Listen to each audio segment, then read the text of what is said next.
यही समय है वृद्धावस्था और मृत्यु से, दुर्गति से अपने को बचा लो। बढ़िया समय है। जरा मरण मोक्षाय, हमारे ऊपर वृद्धावस्था का प्रभाव ना पड़े। बोले हमने तो बड़े बड़े भजनानंदियों के शरीर को वृद्ध होते देखा है। तो शरीर को बोल रहे हैं क्या? वो अपने पे बोल रहे हैं। इस शरीर की वृद्धावस्था का प्रभाव हमारे ऊपर न पड़े, इस शरीर की मृत्यु अवस्था का प्रभाव हमारे ऊपर न पड़े। हम सीधे देहाभिमानी तो हमारे से तात्पर्य शरीर में हो जाता है। हम स्वरूप की बात कर रहे हैं, शास्त्र स्वरूप की तरफ इंगित कर रहे हैं। जो मनुष्य मेरा आश्रय लेकर के मेरी प्राप्ति के लिए बताए गए सिद्धांतों के अनुसार प्रयत्न करता है, उसके उस प्रयत्न को देख करके हम उसको ब्रह्म स्थिति प्रदान कर देते हैं। प्रयत्न से नहीं मिला, पर प्रयास देख करके। जैसे यशोदा मैया लाला जी को बांधना चाहती है, भागी बांधने के लिए। अब लाला दौड़ रहे हैं, मैया पकड़ने की चेष्टा करती, प्रभु पीछे मुड़ मुड़ के देख रहे हैं, मैया के माथे पे पसीना आ गया, श्रमित हो रही, पर वो प्रयत्न नहीं छोड़ रहे। तो प्रभु स्वयं अपने को बंधा दिया। बस ऐसा ही करते हैं। जब उपासक हार नहीं मानता, हर कष्ट सहता है, किसी प्रलोभन में रुकता भी नहीं है, प्रयत्नशील रहता है भगवत प्राप्ति के लिए, तो प्रभु उसके प्रयत्न को देखकर द्रवित हो जाते हैं और अपने आप को प्रकाशित कर देते हैं।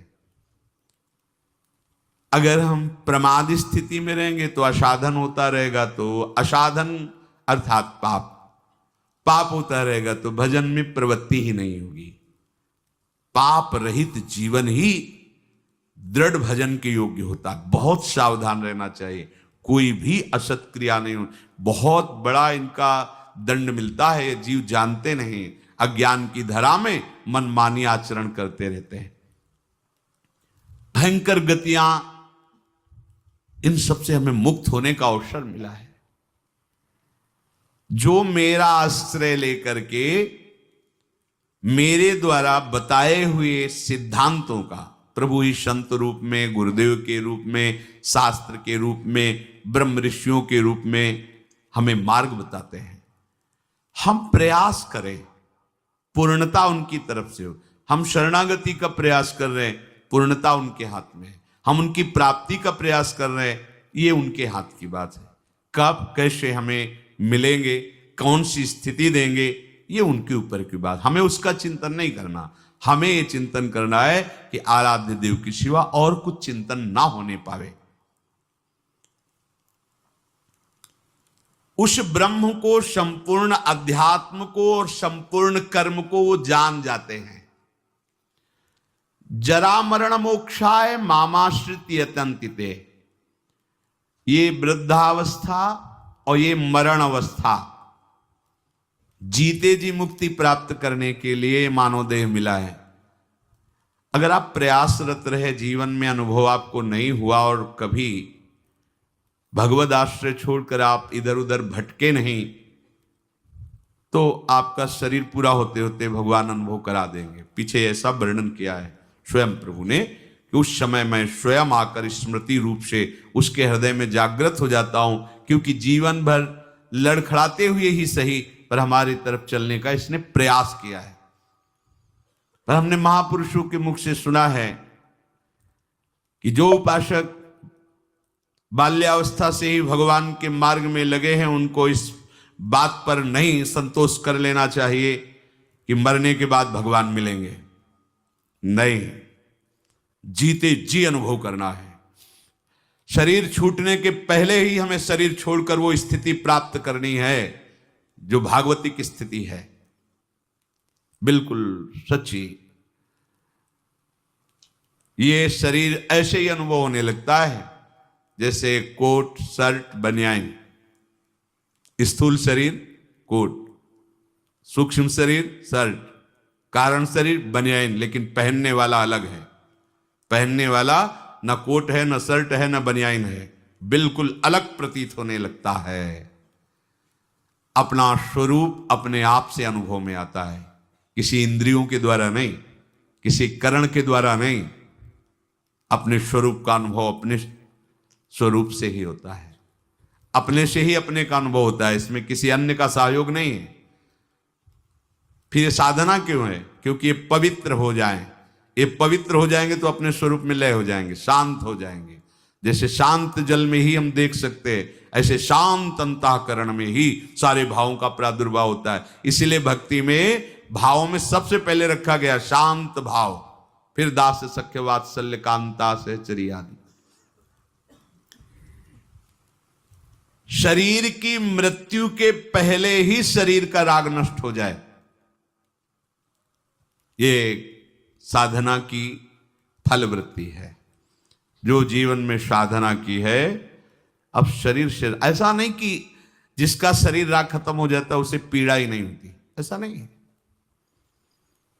पीड़ा होती है पर परेशानी नहीं होती, दर्द है पर दुख नहीं है, व्याकुलता नहीं। क्यों हुआ ऐसा कष्ट, क्यों हे भगवान ये कष्ट, ऐसा कुछ नहीं होता।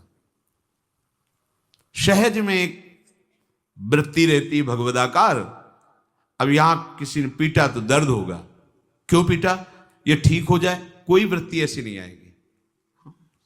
जो शरीर में हो रहा है, सर्दी लग रही तो अगेंद्री में महसूस है कि हाँ सर्दी है, प्रारब्ध तो वस्त्र मिल गया ओढ़ लिया, नहीं मिला कोई आकांक्षा नहीं। ये स्थिति है, केवल बुद्धि से तर्कना से नहीं इसे समझा जा सकता, वो स्थिति है।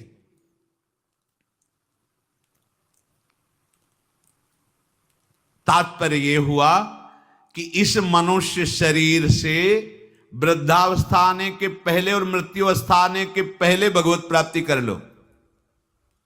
बात समझो, ये जो लोग भूले हुए हैं ना कि ये यौवन अवस्था भोगों के लिए है, बड़े बूढ़े शिक्षा देते हैं। अरे तुम तो अभी, तुम्हारी तो खेलने खाने की उम्र, भजन की उम्र है तुम्हारी, तो उनसे पूछो जो उपदेश दे रहे खेल। तुम्हारी उम्र कौन सी है? तुम करते हो भजन, तुम भगवत चिंतन में रखते हो, पर वो वहां उत्तर देने की सामर्थ्य नहीं, इसलिए वो बोल नहीं पाते। नहीं, बड़े बुजुर्ग जो समझाते हैं तुम्हारी भजन करने की उम्र थोड़ी है। तो हे पूज्यवर, आपकी उम्र कौन सी है और अब आप क्या कर रहे हैं? भजन कोई खेल खिलौना नहीं है। जब तक आपने पूर्वाभ्यास नहीं किया तो आपका भजन जीवन में आगे नहीं होने वाला।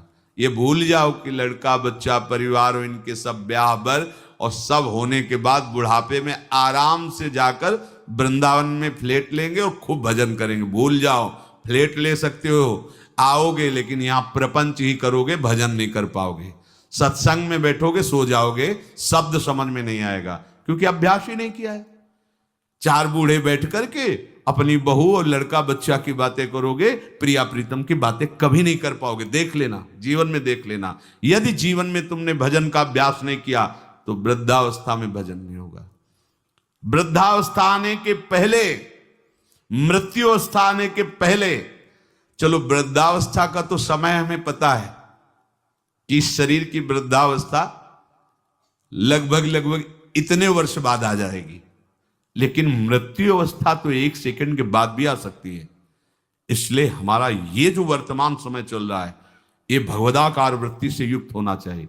वृद्धावस्था के आने के पहले भगवत प्राप्ति कर ले, ये बात तो समझ में आ जाती है कि 60, 70, 75, 80 इसी को वृद्धावस्था कहते हैं। आजकल तो 60, 70 में राधे श्याम हो जाता है।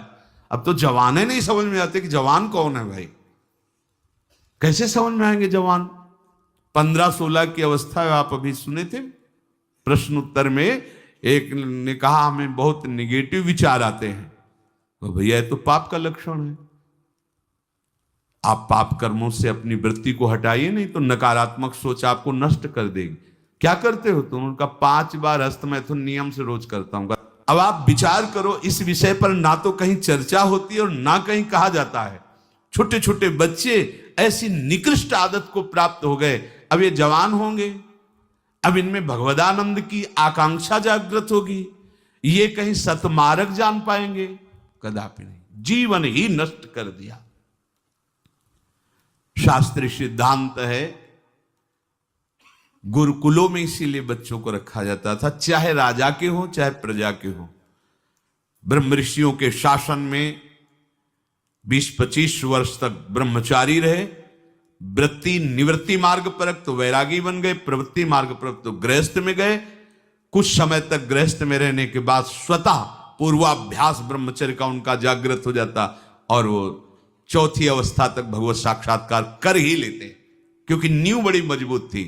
अब छोटे छोटे बच्चे स्मार्ट मोबाइल, आचरण, गंदे दृश्य देख देख करके गंदे कर लेना, कैसे उनके अंदर ये बात आएगी कि वृद्धावस्था पहले भगवत प्राप्ति कर लें? जरूरत ही नहीं भगवत प्राप्ति की, उनको आकांक्षा ही नहीं, जानते ही नहीं भगवत प्राप्ति क्या है, क्यों करना चाहिए। वो बस वो चाहते हैं, जो दृश्य देखते हैं वही करना चाहते हैं, जो सुनते हैं, जो बोलते हैं वही चिंतन होता, जीवन एकदम नर्क बन जाता है। भगवत प्राप्ति की आकांक्षा उसके हृदय में होती है। ध्यान से सुनना, पर नारी पर पुरुष त्याग कर, सेवन करो शुद्ध गृह धर्म, निज पर धर्म नाश के साधन, करो कभी भी नहीं कुकर्म।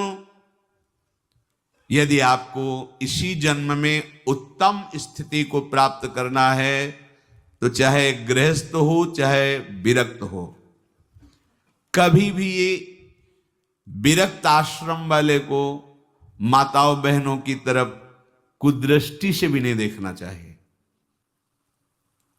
कुदृष्टि भोग भावना।